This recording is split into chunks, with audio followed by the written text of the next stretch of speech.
से आगे बढ़ रही है। जब हम आजाद हुए थे तो 30-32 साल के आसपास की एवरेज एज मानी जाती थी। औसत एज आम भारतीय की उस वक्त सिर्फ 32 थी जी, बहुत कम थी। छोटी मोटी संख्या में कुछ लोग लंबा जी जाते थे, लेकिन आज 75-80 साल तक जीना बड़ी कॉमन सी बात है।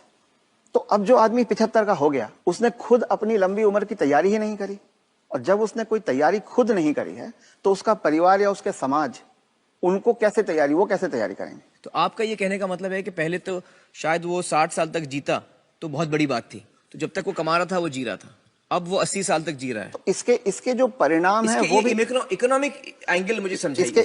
इसके इकोनॉमिक एंगल बहुत भयावह है। आज हिंदुस्तान में 60 साल की उम्र में आपने एक आदमी को रिटायर कर दिया। आदमी को अगर 80 साल तक जीना है तो 20 साल के लिए उसको अपना इंतजाम करना है। उसकी पत्नी 10 साल छोटी है तो 30 साल के लिए पत्नी के लिए इंतजाम करना है। औरतें आमतौर पे 5 से 7 साल ज्यादा जीती हैं, तो 35 साल के लिए उसे अपनी पत्नी के लिए फाइनेंशियल इंतजाम करना है और 20 साल के लिए खुद के लिए इंतजाम करना है। आज के इन्फ्लेशन में, आज की महंगाई में कितना भी पैसा आप एक जगह रख दीजिए, क्या वो 35 साल तक खींच सकता है? ये प्रैक्टिकल नहीं है। और जैसे जैसे उम्र बढ़ती जाती है उनके बच्चों की उम्र भी बढ़ रही है जी।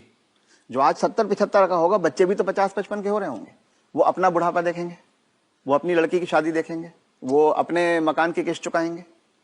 तो जो पीढ़ियों के बीच की जो दूरियां हैं वो बढ़ती जाती हैं। ये इकोनॉमिक वजह से बढ़ रही है। इकोनॉमिक वजह से बढ़ रही हैं।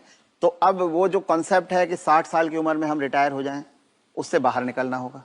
जब तक शरीर साथ देता है काम करते रहना है और 2 पैसे कमाते रहना है जी। कुछ करके किसी तरह से अपनी आर्थिक स्वतंत्रता को कायम रखना चाहिए, जितने ज्यादा से ज्यादा समय तक हम रख सकते हैं। अपने आप को वोकल रखना भी बहुत ज्यादा जरूरी है।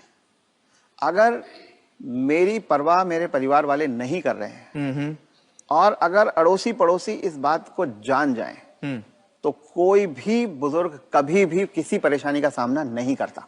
क्योंकि तो चुप ना रहें। चुप रथ ना साहब रहें। ये कह रहे हैं कि चुप ना रहें। अगर आपके बच्चे आपके साथ व्यवहार ठीक नहीं कर रहे हैं सबको बताएं। तो आप सबको बताएं। जी।